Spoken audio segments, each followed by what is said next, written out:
Assalamualaikum warahmatullahi wabarakatuh. Perkenalkan, nama saya Wiwin Kurniawati dari Prodi S1 Akuntansi, kelas A1 E3. Saya di sini akan mempresentasikan tentang persamaan dasar akuntansi.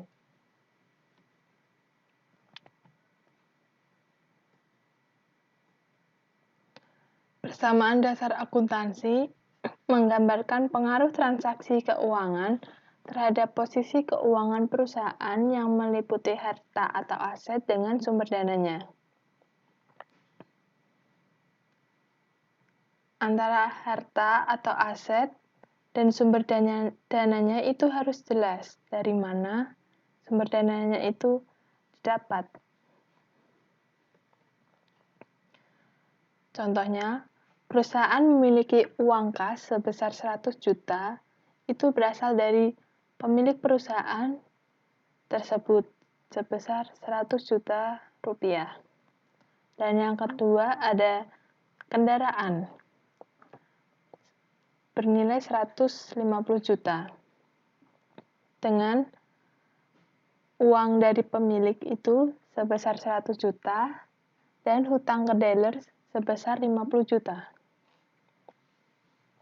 Perusahaan juga memiliki peralatan sebesar 150 juta dan hutang dulu ke toko peralatan tersebut sebesar 150 juta.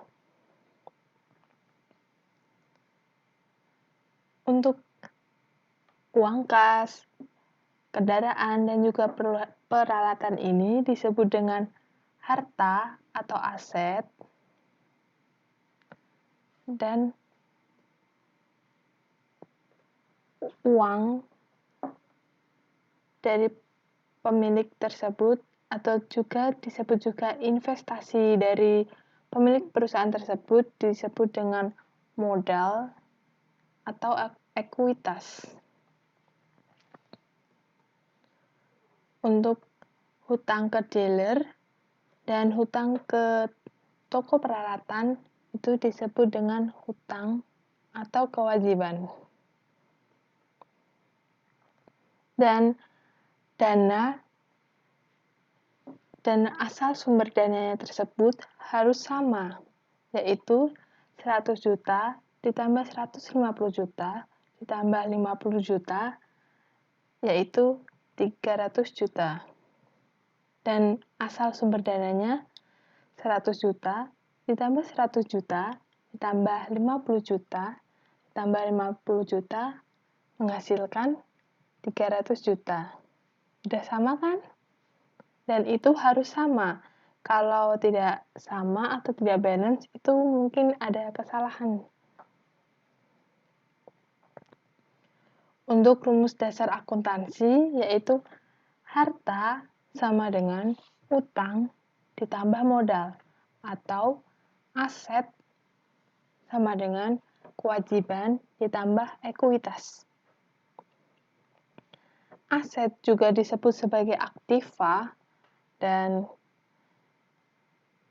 utang atau modal ataupun kewajiban ditambah ekuitas itu bisa disebut dengan pasiva.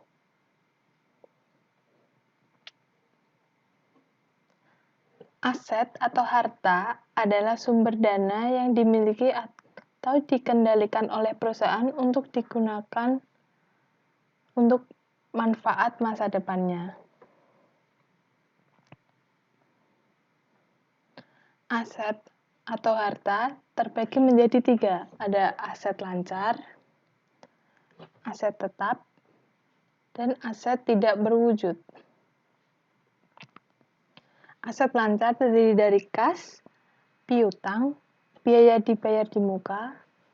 Aset tetap terdiri dari kendaraan, bangunan, dan aset tak berwujud itu terdiri dari goodwill, hak cipta, dan paten. Akun-akun aktiva yang pertama ada kas, yang kedua ada tanah, dan yang ketiga ada bangunan, yang keempat piutang usaha, yang kelima perlengkapan, dan yang keenam ada peralatan. Kewajiban atau utang merupakan utang atau kewajiban perusahaan kepada pihak lain akibat transaksi yang terjadi di masa lampau yang harus dibayar atau dilunasi. Kewajiban terdiri dari dua, kewajiban lancar dan kewajiban jangka panjang. Untuk kewajiban lancar, utang atau kewajiban yang harus dibayar kurang dari 1 tahun. Contohnya, utang usaha, pendapatan diterima di muka, beban yang masih harus dibayar, dan wesel bayar. Untuk kewajiban jangka panjang yaitu utang atau kewajiban yang dibayar lebih dari 1 tahun. Contoh, utang bank, utang obligasi, dan utang hipotek. Modal atau ekuitas. Ekuitas merupakan hak pemilik perusahaan atas kekayaan atau aset perusahaan. Akun yang memengaruhi modal ada 3. Yang pertama ada pendapatan, beban, dan juga prive. Pendapatan merupakan peningkatan ekuitas pemilik yang diakibatkan oleh proses penjualan barang atau jasa kepada konsumen. Dan beban yaitu aset atau jasa yang digunakan dalam proses menghasilkan pendapatan. Dan yang ketiga, prive. Prive merupakan pengambilan uang perusahaan untuk keperluan pribadi si pemilik perusahaan tersebut. Pengelompokan akun ada 2, ada akun real dan akun nominal. Untuk akun real ada aset, kewajiban, dan juga ekuitas. Untuk akun nominal ada pendapatan dan juga beban. Untuk akun real dicatat dalam neraca dan akun nominal dicatat dalam laporan laba rugi. Kita memasuki analisis transaksi persamaan dasar akuntansi. Dan kita harus tahu juga penggolongan akun-akun dari persamaan akuntansi. Yang pertama ada aset, yang kedua ada kewajiban, yang ketiga ada modal. Di aset ada kas, tanah, bangunan, peralatan, perlengkapan, dan piutang usaha. Untuk kewajiban atau utang terdiri dari utang usaha, utang obligasi, utang hipotek, dan pendapatan dibayar di muka. Untuk modal, ada investasi, pendapatan, beban, dan prive. Untuk investasi ini menambah modal, pendapatan juga menambah modal, untuk beban dan prive itu mengurangi modal. Yang pertama, kita analisis transaksi.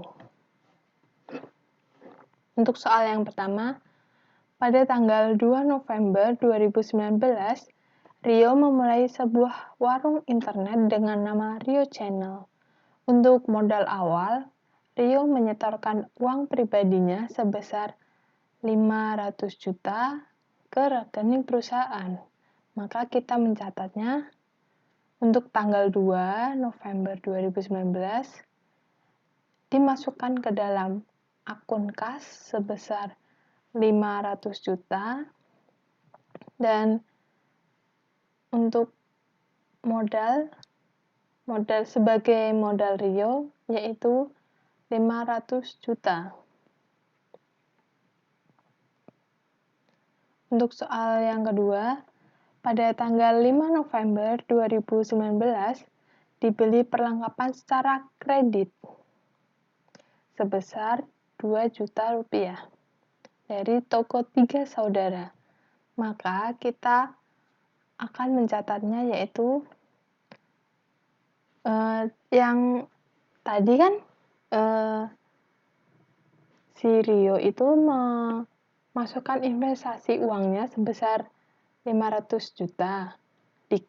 Berarti kita catatnya di kas kan, dan modalnya menjadi 500 juta. Dan untuk tanggal 5, si Rio tadi membeli perlengkapan secara kredit, maka perlengkapan bertambah 2 juta rupiah, dan karena secara kredit, kita nulisnya menjadi hutang sebesar 2 juta. Maka untuk saldo barunya, kas tetap 500 juta, perlengkapan 2 juta, hutang 2 juta, dan modalnya 500 juta.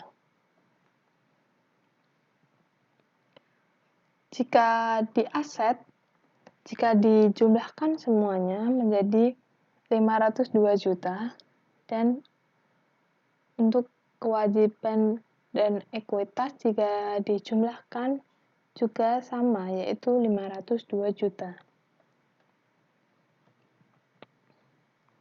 Untuk soal yang selanjutnya, pada tanggal 8 November 2019 dibeli peralatan internet secara tunai dengan harga 400 juta rupiah. Maka untuk saldo lama tadi kas 500 juta, perlengkapan 2 juta, hutangnya 2 juta, dan modalnya sebesar 500 juta. Pada tanggal 8 tadi Rio kan membeli peralatan internet secara tunai sebesar 400 juta. Karena secara tunai berarti kasnya berkurang 400 juta dan peralatannya bertambah 400 juta. Untuk saldo barunya, kas berkurang menjadi 100 juta, perlengkapan 2 juta, peralatan 400 juta, kewajiban atau utangnya 2 juta, dan modalnya 500 juta. Untuk aset, jika dijumlahkan semuanya menjadi 502 juta. Dan untuk kewajiban plus ekuitasnya, jika dijumlahkan juga 502 juta. Ini harus balance ya. Kalau nggak balance, mungkin ada transaksi yang salah dalam penghitungannya. Untuk soal yang selanjutnya, pada tanggal 10 November 2019, warnet Rio Channel menerima pendapatan jasa sebesar 10 juta rupiah secara tunai. Untuk saldo lama, kas sebesar 100 juta, perlengkapan 2 juta, peralatan 400 juta, hutang 2 juta, dan modalnya 500 juta. Untuk tanggal 10 November 2019, Rio Channel mendapatkan pendapatan jasa sebesar 10 juta, maka kasnya bertambah 10 juta. Dan modalnya bertambah 10 juta. Maka untuk saldo baru, kasnya menjadi 110 juta, perlengkapan 2 juta, peralatan 400 juta, utangnya masih 2 juta, dan modalnya 510 juta. Jika dijumlahkan untuk akun aktiva 512 juta dan di pasiva 512 juta rupiah. Untuk soal selanjutnya, pada tanggal 11 November 2019 dibayar gaji pegawai sebesar 3.500.000. Untuk saldo lama, kasnya 110 juta, perlengkapannya 2 juta, peralatannya 400 juta, hutangnya 2 juta, dan modalnya 510 juta. Dan karena Rio Channel membayar gaji pegawainya, maka kasnya berkurang sebesar 3.500.000 dan modalnya juga berkurang, yaitu sebesar 3.500.000. Maka saldo barunya untuk kasnya menjadi 106.500.000, perlengkapannya 2 juta, peralatannya menjadi 400, tetap menjadi 400 juta karena tidak ada penambahan, utangnya juga 2 juta, modalnya menjadi 506 juta. Untuk diaktifannya menjadi 508.500.000 dan pasifanya menjadi 508.500. Dan ini harus sama ya. Jika tidak sama, mungkin ada kesalahan. Untuk mungkin salah penempatannya, untuk akun mana atau dikurang atau ditambah itu harus diperhatikan. Untuk transaksi yang selanjutnya, pada tanggal 12 November 2019 dibayar utang sejumlah 1 juta rupiah.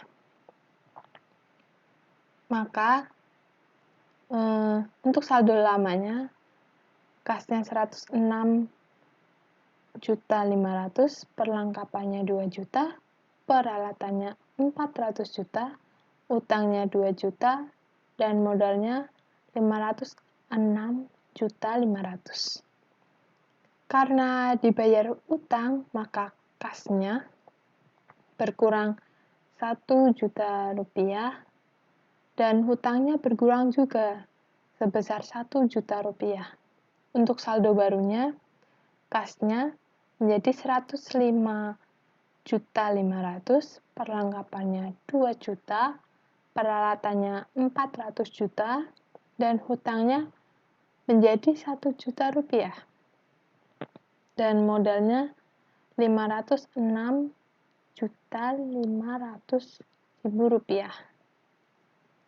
Untuk aktifannya, jika dijumlahkan 507.500.000,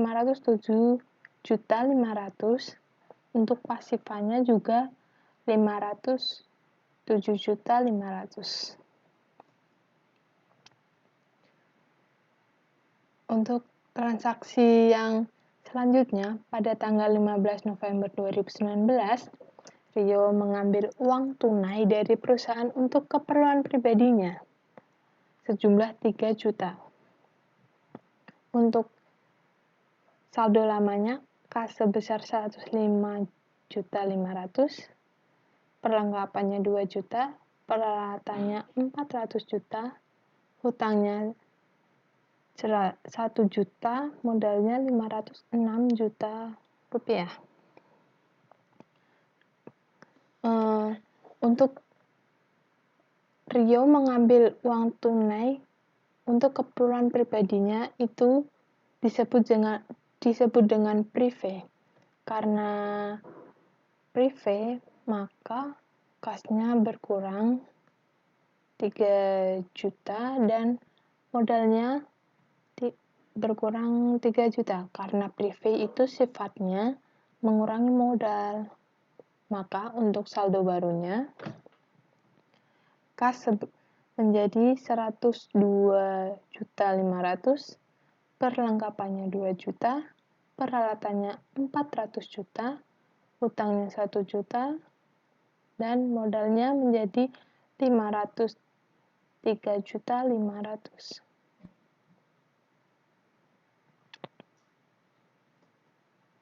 Untuk aktifannya jika dijumlahkan semua menjadi Rp504.500.000 dan untuk pasifannya Rp504.500.000. Ini rekapan dari transaksi-transaksi yang tadi. Ini udah semuanya. Pada tanggal 2 November, Rio investasi uangnya ke perusahaan sebesar 500 juta, maka kita menulis kasnya bertambah 500 juta dan modalnya sebesar 500 juta. Dan untuk tanggal 5, Rio membeli perlengkapan sebesar 2 juta rupiah, tetapi dia belinya secara kredit, maka hutangnya menjadi 2 juta rupiah. Dan saldonya untuk kasnya 500 juta, perlengkapannya 2 juta, hutangnya 2 juta, dan modalnya 500 juta. Dan ini semua rekapan-rekapan dari transaksi tadi, ini udah saya gabungin jadi satu dengan untuk kasnya,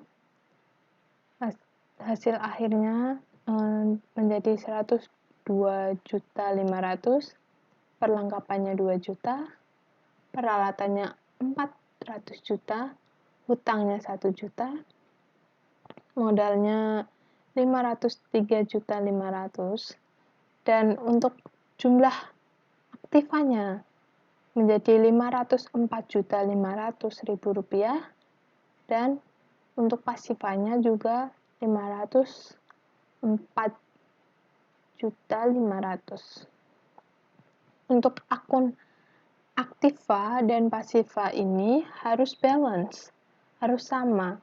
Jika tidak sama, mungkin ada transaksi yang salah. Mohon diteliti lagi jika mengerjakan. Ini harus balance. Jika tidak balance, mungkin ada kesalahan menulis, salah penempatan akun, dan juga mungkin ada yang kredit ditulis menjadi dibayar tunai. Itu kesalahan banget. Kita lanjut. Kita membuat laporan laba rugi. Pertama, kita menulis nama perusahaannya, yaitu Warnet di Rio Channel. Yang kedua, kita akan menulis apa? Ya, kita akan menulis laporan laba rugi, kan? Terus kita juga laporan laba ruginya itu berakhir di bulan kapan sih? Nah, ini kan kita tadi bulan November ya, 2019, maka kita tulis untuk bulan yang berakhir pada 30 November 2019.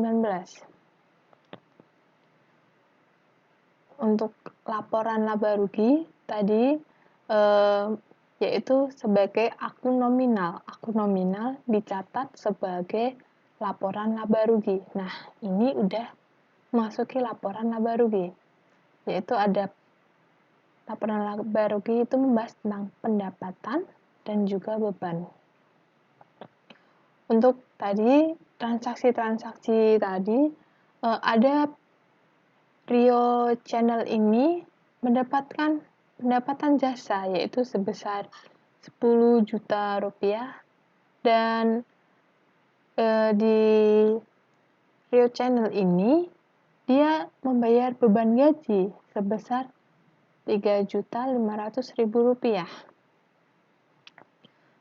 Karena beban itu mengurangi pendapatan, maka kita kurangi 10 juta dari pendapatan jasa dari Rio Channel, dikurangi dengan dia membayar beban gajinya 3.500.000, maka jumlahnya menjadi 6.500.000. Kita lanjut ke laporan perubahan ekuitas. Laporan pertama, kita juga harus menuliskan dulu si pemilik perusahaannya itu, yaitu bernama Warnet Trio Channel. Nah, kita akan membahas tentang laporan perubahan ekuitas. Kita tulis saja laporan perubahan ekuitasnya itu, dan juga jangan lupa kita mencatatnya itu di bulan apa dan tahun berapa. Maka kita tulis aja untuk bulan yang berakhir pada 30 November 2019. Karena biasanya laporan itu ditulisnya itu biasanya di akhir bulan. Maka kita nulisnya untuk bulan yang berakhir 30 November 2019. Untuk laporan perubahan ekuitas, yang pertama ada modal Rio pada 1 November, yaitu sebesar Rp0 karena dia tidak ada modal lamanya, yaitu yang ada dia investasi. Itu beda ya, antara modal awalnya dengan investasi itu beda. Itu perlu diperhatikan. Kalau modal awal Rio di 1 November itu contohnya seperti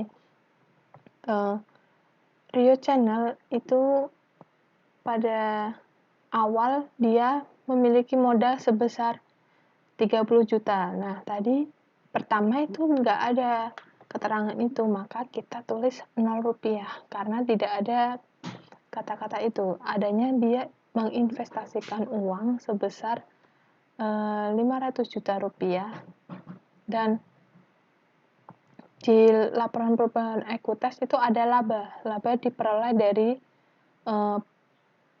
laporan laba rugi tadi, karena dia hasilnya positif maka itu disebut laba. Kalau hasilnya negatif itu hasilnya itu menjadi rugi. Yang kedua ada prive. Ini sebelumnya kita jumlahkan dulu antara investasi dan laba, yaitu menjadi 506.500.000. Dan untuk yang kedua ada yang keluar di keuangan perusahaan itu ada prive. Karena tadi Rio mengambil uang perusahaan untuk keperluan pribadi sebesar 3 juta. Karena prive itu mengurangi modal, maka 506.500.000 dikurangi 3 juta, yaitu 503.500.000. Kenapa kok ini ditambah? Karena ini saya udah kasih tanda kurung, dan tanda kurung itu artinya mengurangkan. Dan hasil dari antara masuk dan keluarnya, masuknya dari investasi dan laba, yaitu 506.500.000 dikurangi keluarnya yaitu prive sebesar 3 juta, menghasilkan 503.500.000. Itu menjadi modal pada 30 November. Kita lanjut ke neraca. Pertama, kita juga harus menuliskan perusahaan itu, yaitu bernama Warnet Trio Channel, dan kita akan membahas tentang neraca, maka ditulis neraca. Dan neraca itu biasanya ditulis pada akhir bulan atau akhir tahun, dan ini kita bahasnya di akhir bulan November, maka kita tulis aja 30 November 2019. Gak usah ditulis lagi untuk bulan yang berakhir, itu gak usah, langsung aja ke 30 November. Terus jangan lupa tulis tahunnya. Di Di laporan neraca ini, yang pertama ada aset. Aset terdiri dari kasnya tadi 500 sebesar 102.500.000, perlengkapannya 2 juta, peralatannya 400 juta, jika dijumlahkan menjadi 504.500.000 rupiah. Dan yang kedua ada kewajiban dan ekuitas. Dan untuk kewajiban dan ekuitas terdiri dari hutang. Hutangnya tadi masih bersisa 1 juta rupiah. Dan untuk modal dari 30 November itu didapat dari laporan perubahan ekuitas tadi, yaitu sebesar 503.500.000 rupiah. Nah, kita jumlahkan antara hutang dan modal pada 30 November, yaitu menghasilkan 504.500.000 rupiah. Dan ini harus balance antara aset dan juga kewajiban dan ekuitas, atau juga aktiva dan juga pasiva itu harus balance. Jika tidak balance, itu mungkin ada kesalahan antara transaksinya. Mungkin ada kita nulisnya salah, penempatan akunnya salah, dan juga kita kurang cermat antara membelinya itu kredit atau secara tunai. Gitu. Sekian dari saya. Bila ada salah kata, mohon dimaafkan. Wabillahi taufik wal hidayah. Wassalamualaikum warahmatullahi wabarakatuh.